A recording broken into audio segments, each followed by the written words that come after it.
Yo, Gohan, we're back with another video for your head tops. There's a lot of new people playing the game, so I thought today would be a good day to cover the clash mechanics and what you need to know to make sure you win every quick time event you get. Whatever character you play, there'll be something valuable to take from this guide, whether it's small characters, giants, androids, or just the good old-fashioned standard characters. I've got you. I'm going to be hosting an official Sparking Zero tournament next week, so make sure you check the pinned comment to sign up, but please make sure you read the rules. There's been a lot of people asking what you're supposed to do when you clash with an opponent, so that's why I decided to make this guide. So if you want more videos like this, then make sure to smash that rascal like button and be sure to subscribe. Enough waffling, let's get into the action. In Dragon Ball Sparking Zero, there are 4 types of clashes which prompt quick time events. For this first part, I will use the names they are officially called in Sparking Zero, but I think they can be confusing, so I'll give them all a code name which will probably be easier to understand. The 4 different types of clashes are called Speed Impact.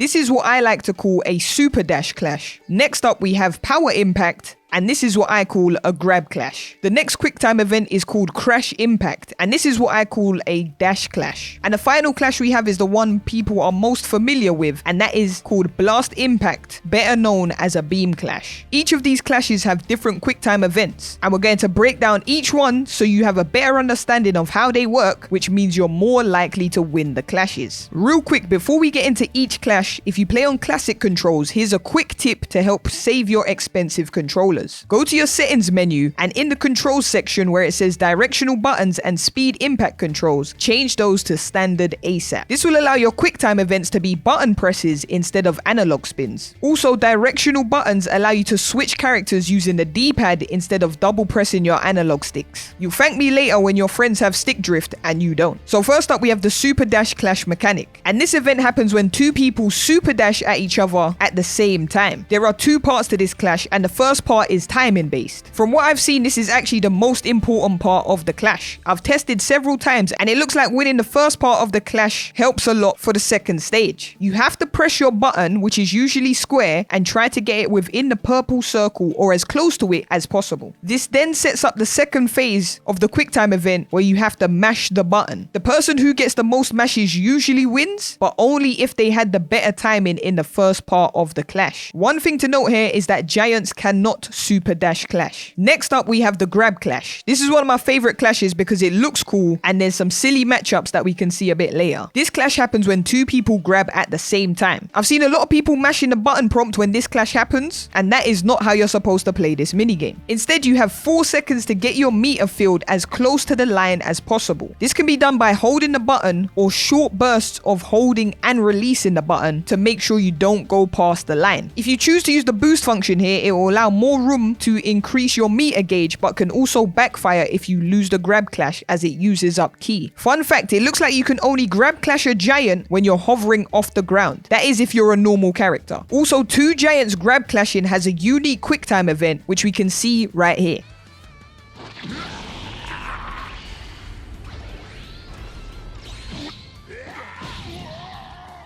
While we're on the topic of grab clashing, if you want an advantage against grabbers, use Future Gohan. He doesn't have a grab clash minigame, and chances are he will win the exchange if 2 people grab at the same time. I think his grab is actually quicker. This is like a secret buff. I shouldn't be telling you this, but I am anyway. So if you've been thinking about Future Gohan, he might be worth adding to your team. The next clash mechanic we have is the dash clash mechanic. I know this could get confusing because we have Super Dash. This is when 2 players use the standard dash with the X button at the same time. Once the quick time event starts, both players will be randomly chosen as the attacker or the defender. You'll know if you're the attacker or the defender by the buttons that appear on your screen for the quick time event. For example, you'll either see your attack button or your block button pop up on the screen as a prompt, and that is how you know if you're the attacker or defender. If the person attacking wins, the defender will take damage, and if the defender wins, they will block the attack attempt. The minigame is a best of 3 between the 2 players, and whoever wins 2 out of 3 of the quick time events will determine who wins the clash. This is a timing based minigame of who has the best reactions by pressing the button they see before their opponent. And once again, no surprises, giants cannot dash clash. The final minigame is the one most people already know, and that is the beam clash. It's what happens when 2 people use certain beam specials at the same time. Some beams and blasts won't give you the quick time event from what I've seen, they just collide normally in battle, but most of the big beams will give you the minigame. Once this quick time event is active, a bar will start to fill up on your screen, and pressing the prompted button when the meter is the most full is how you win this clash. Each time the bar fills up, you have to time your button presses correctly to maximize your progress and gain more meter than your opponent. Beam clashes can be done with normal beams versus ultimates, so don't be afraid to use those supers if someone tries to hit you with an ultimate. You may have seen boost in some of these quick time events, and sometimes they do different things. Sometimes the boost will give you an advantage in the clash itself, and it can also increase the damage you do to the opponent if you win the clash. Once you get used to winning the clashes without using boost, then you can jump to the next level and add boost into your game. Here's a few of the other clashes that look cool that I thought you guys might want to see.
Ending this.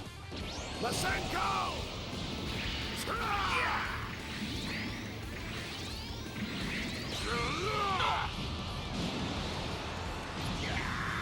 Those were all of the clash mechanics and quick time events explained. If you made it this far into the video, leave a comment below letting me know which clash mechanic is your favorite. Make sure to smash that rascal like button and triple check you're subscribed. If you want me to make more guide videos like this one, then leave a comment down below and let me know. I will be live streaming the game later today, and don't forget I am hosting a tournament next week. If you want more Sparking Zero action, check out this video right here.